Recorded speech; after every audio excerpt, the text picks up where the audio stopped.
इस बीच हम अपने दर्शकों को बता दें कि बीजेपी प्रदेश अध्यक्ष सम्राट चौधरी ने कहा है कि बीपीएससी की परीक्षा लेना कहीं से भी उचित नहीं है।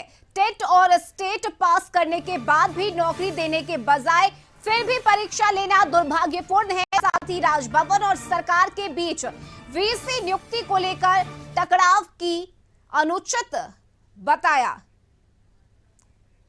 ये अत्यंत दुर्भाग्यपूर्ण है। जिस तरह के एसटीईटी के बच्चे ने पास करके 80,000 लोग पास हुए और उसके बाद भी बीपीएससी लगातार इसके लिए अड़ा हुआ है कि हम परीक्षा लेंगे, ये दुर्भाग्यपूर्ण है। नौजवान जिसने परीक्षा पास किया है उसको तुरंत नौकरी देना चाहिए। मैं जरूर आग्रह करूँगा। देखिए, जो स्थिति है सरकार की, वो सबसे लड़ाई करना चाहते हैं। लड़ने से कुछ नहीं होता है। यदि मिलकर विकास करने की चर्चा करें तो वो ज्यादा अच्छा है।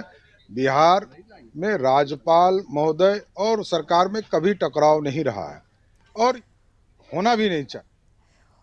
और न्यूज रूम से संवाददाता अवनीश इस वक्त हमारे साथ लाइव जुड़ गए हैं। अवनीश, एक तरफ बीपीएससी शिक्षक नियुक्ति प्रक्रिया की जो परीक्षा है वो आज से शुरू हो गई है। जो अभ्यर्थी है वो एग्जामिनेशन सेंटर में परीक्षा दे रहे हैं, लेकिन इस बीच सम्राट चौधरी ने सीधे सीधे सवाल उठा दिया है। उन्होंने इस परीक्षा को दुर्भाग्यपूर्ण बताया है।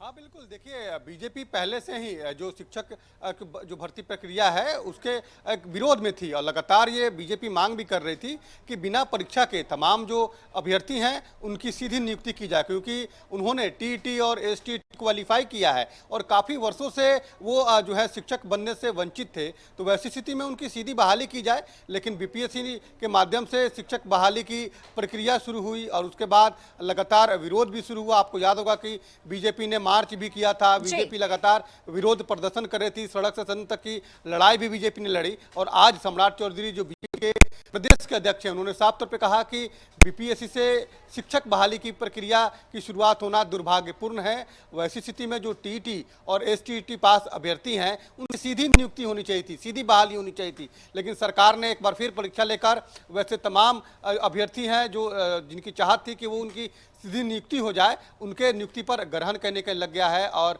अब फिर जो है परीक्षा हो रहा है। तो वैसी स्थिति में परीक्षा को लेकर बीजेपी पहले से ही अपना विरोध वो जता रही थी और आज भी प्रदेश अध्यक्ष ने एक तरह से विरोध ही जताया है। उन्होंने साफ तौर पे कहा है कि फिर से परीक्षा होना दुर्भाग्यपूर्ण है, यह सही नहीं है, तमाम लोगों की सीधी नियुक्ति होनी चाहिए थी।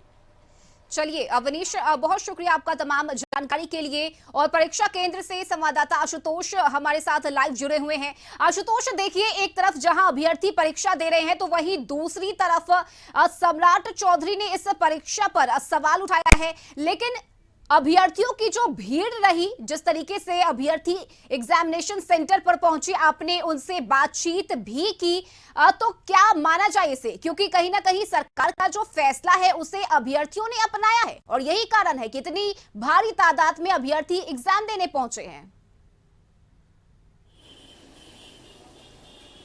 नहीं, एक चीज तो आप समझ लीजिए कि ये जो स्टेटमेंट का दौर है ये खत्म नहीं हो रहा, ये आगे भी जारी रहेगा, क्योंकि मुख्यमंत्री नीतीश कुमार ने कहा कि जो नियोजित शिक्षक हैं उनके लिए इस एग्जाम के बाद वो फैसला लेंगे। लेकिन सबसे बड़ी बात यह है कि लगभग 67,000 ऐसे नियोजित शिक्षक हैं जो आज एग्जाम दे रहे हैं। ये बीपीएससी के पास आंकड़ा है, उन्होंने अप्लाई भी किया है। लेकिन इसके अलावा सम्राट चौधरी का साफ तौर पर कहना है कि जो ऑलरेडी टीईटी पास है, सीटीईटी पास है, उनको भी एग्जाम देना पड़ रहा है। ये दुर्भाग्यपूर्ण स्थिति है।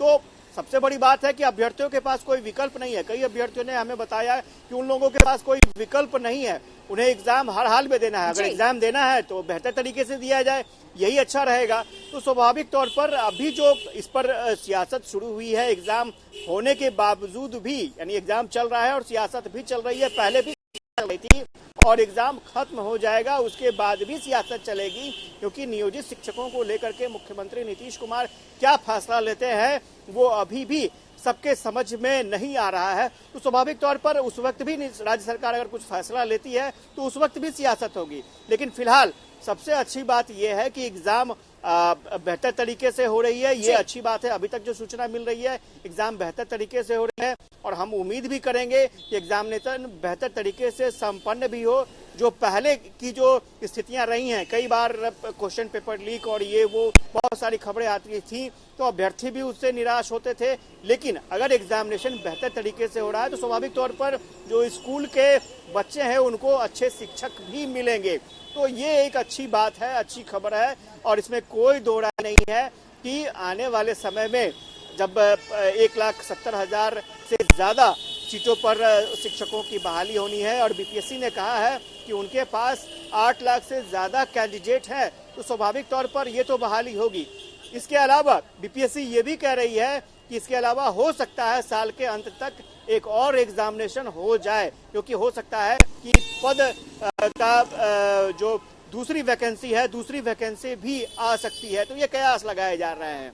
तो बेहतर तरीका ये है कि जो अभ्यर्थी हैं वो तैयारी कर रहे हैं, तैयारी करें, एग्जामिनेशन में शामिल हो। देखा जाएगा राज्य सरकार बाद में क्या फैसला लेती है, वो तो बात की बात है, लेकिन बेहतर तरीके से एग्जाम हो, ये सबकी इच्छा है। और मुझे लगता है कि थोड़ा सा और इंतजार करना पड़ेगा। क्वेश्चन पेपर मिलने के बाद जो शिक्षक अभ्यर्थी हैं वो क्या जवाब देते हैं, उनका क्या रिस्पॉन्स रहता है, उसका इंतजार हम लोगों को भी है। और मुझे लगता है कि थोड़ी देर बाद वो भी जानकारी मिलेगी कि सिर्फ सियासत ही बेहतर है या फिर जो एग्जाम हो रहा है वो भी ठीक है। जी बिल्कुल आशुतोष, नजर बनाए रखिए।